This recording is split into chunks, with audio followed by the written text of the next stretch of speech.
ओम श्री शक्ति नमः। ओम श्री शक्ति नमः। ओम श्री शक्ति नमः। वर्ष भर की षष्ठी तिथियों में पालनीय व्रत एवं देव पूजन आदि की विधि और महिमा।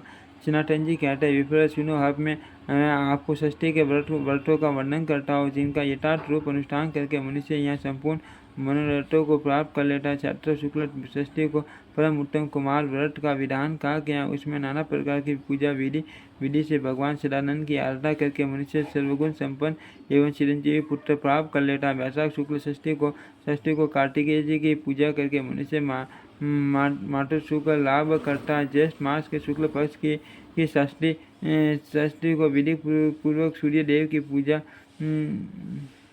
ज्येष्ठ मास के शुक्ल पक्ष की षष्ठी को विधि पूर्वक सूर्य देव की पूजा करके उनकी कृपा से मनुष्य मनोवांछित भोग पाता है। आषाढ़ शुक्ल षष्ठी को परम उत्तम स्कंद व्रत करना चाहिए। उस दिन उपवास करके शिव तथा पार्वती जी के प्रिय पुत्र स्कंद जी की पूजा करने से मनुष्य पुत्र पौत्रादि संतानों और मनोवांछित भोगों को प्राप्त कर लेता है। श्रावण शुक्ल षष्ठी को उत्तम भक्ति भाव से युक्त हो 1450 द्वारा शरद जन्मा भगवान स्कंद की आराधना करनी चाहिए। ऐसा करने वाला पुरुष सदानंद की कृपा से अभिष्ट मनोरथ प्राप्त कर लेता है। भाद्रपद मास के कृष्ण पक्ष की षष्ठी को ललिता व्रत बताया गया है। उस दिन नारी विधि पूर्वक पाप काल स्नान करने के पश्चात श्वेत वस्त्र धारण करके श्वेत माला से अलंकृत हो नदी संगम को बालूका लेकर उसके पिंड बनाकर बांस के पात्र में रखे।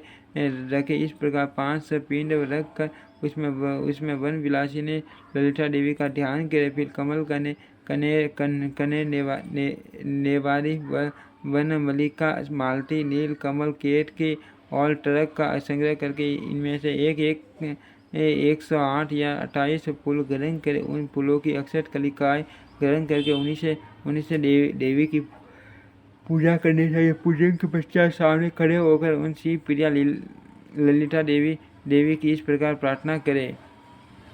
गंगा द्वार देवी, आपने गंगा द्वार कुशा व्रत बिल्वक नील पर्वत और कनखल तीर्थ में स्नान करके भगवान शिव को प्रति रूप में प्राप्त किया है। सुख और सौभाग्य देने वाले सुंदरी ललिता देवी, आपको बारंबार नमस्कार है। आप मुझे अक्षय सौभाग्य प्रदान कीजिए।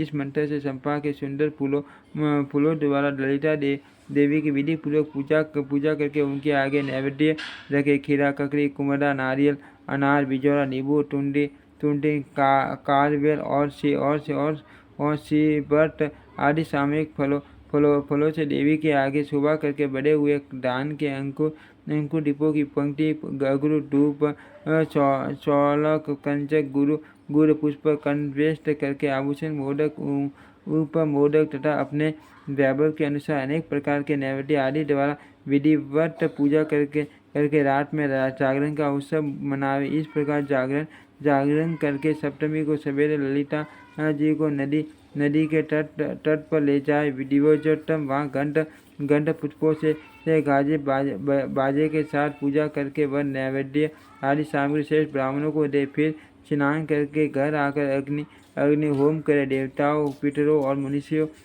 का पूजन करे। सुहासिनी स्त्रियों, कन्याओं तथा 15 ब्राह्मणों को भोजन करावे। भोजन के पश्चात बहुत सा दान देकर उन सबको विदा करे। अनेक व्रत, तपस्या, दान और नियम से फल प्राप्त होता है। वह इसी व्रत से यही उपलब्ध हो जाता है। तदनंतर नारी मृत्यु के पश्चात सनातन विशिव धाम में पहुंचकर ललिता देवी के साथ उनकी सखी होकर चिरकाल तक आनंद भोगती हैं और पुरुष भगवान शिव के समीप रहकर सुखी होता है। भाद्रपद मास के शुक्ल पक्ष में जो षष्ठी आती है उसे चंद्र षष्ठी कहते हैं। उस दिन देवी की पूजा करके मनुष्य देवी लोक को प्राप्त कर लेता है।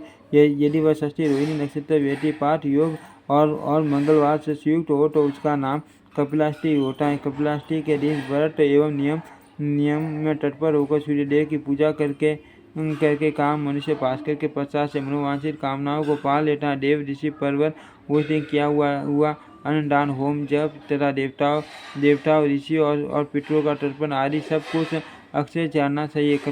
कपिला षष्ठी भगवान सूर्य की प्रसन्नता के लिए व्रत, माला और चंदन आदि से दूध देने वाली कपिला गाय की पूजा करके उसे वेदज्ञ ब्राह्मणों को दान कर देना न चाहिए। ये ब्राह्मण अश्विनी शुक्ला पंचमी शुक्ला षष्ठी को घंट आदि मांगलिक द्रव्यों और नाना प्रकार के नैवेद्यों से कात्यायनी देवी की पूजा करनी चाहिए। पूजा के 50 देवेश्वरी कात्यायनी देवी से क्षमा प्रार्थना और उन्हें प्रणाम करके उनका विसर्जन करें। यहाँ बालू की मूर्ति में काटे या यानी की प्रतिष्ठा करके उनकी पूजा करनी चाहिए। ऐसा करके कात्यायनी देवी की कृपा से कन्या मन के अनुरूप वर पाती हैं और विवाहिता नारी मनोवांछित पुत्र प्राप्त करते हैं। कार्तिक शुक्ल षष्ठी को महात्मा सदानंद ने संपूर्ण देवताओं द्वारा दिए हुए महाभागा देव सेना को प्राप्त किया था। अर्थ इस तिथि को संपूर्ण मनोहर उपचारों द्वारा सुश्रेष्ठा देव सेना और सदानंद कार्तिकेय परिपाटी पूजा करके मनुष्य अपने मन के अनुपम सिद्धि प्राप्त करता है। द्विजोत्तम उसी तिथि को अग्नि पूजा बताई गई है। पहले अग्निदेव की पूजा करके नाना प्रकार के द्रव्य से होम करना चाहिए। माघ से शुक्ल षष्ठी को गंध पुष्प अक्षत फल वस्त्र आभूषण तथा पाटी के नैवेद्य द्वारा स्कंद का पूजन करना चाहिए। मुनिश्रेष्ठ यदि वह षष्ठी रविवार तथा शतभिषा नक्षत्र से युक्त हो तो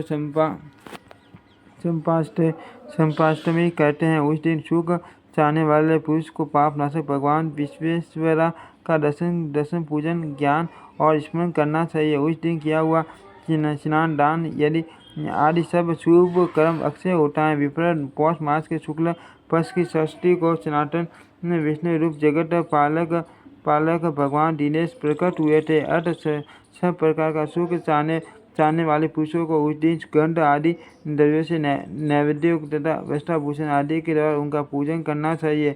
माघ मास में जो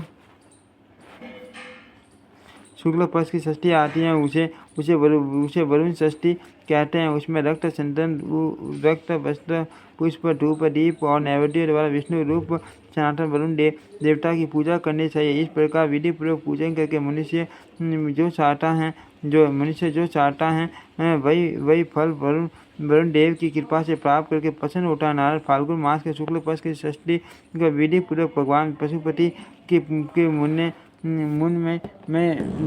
में मूर्ति बनाकर विविध उपचारों से उनकी पूजा करनी चाहिए। 17 रुद्र मंत्रों से प्रत्येक पंचामृत एवं जल द्वारा नहलाकर श्वेत चंदन लगाए। फिर अक्षत सफेद फूल बिलपत्र धतूर के फूल अनेक प्रकार के फल और पाटी के नैवेद्यों से भलीभांति पूजा करके विधिवत आरती उतारे। तदनंतर क्षमा प्रार्थना करके प्रणाम पूर्वक उन्हें कैलाश के लिए विसर्जन करे। मुने जो स्त्री अथवा पुरुष इस प्रकार भगवान शिव की पूजा करते हैं वे एक लोक में श्रेष्ठ भोगों को उपभोग करके अंत में भगवान शिव के स्वरूप को प्राप्त होते हैं। ओम श्री शक्ति नमः। ओम श्री शक्ति नमः। ओम श्री शक्ति नमः। ओम श्री शक्ति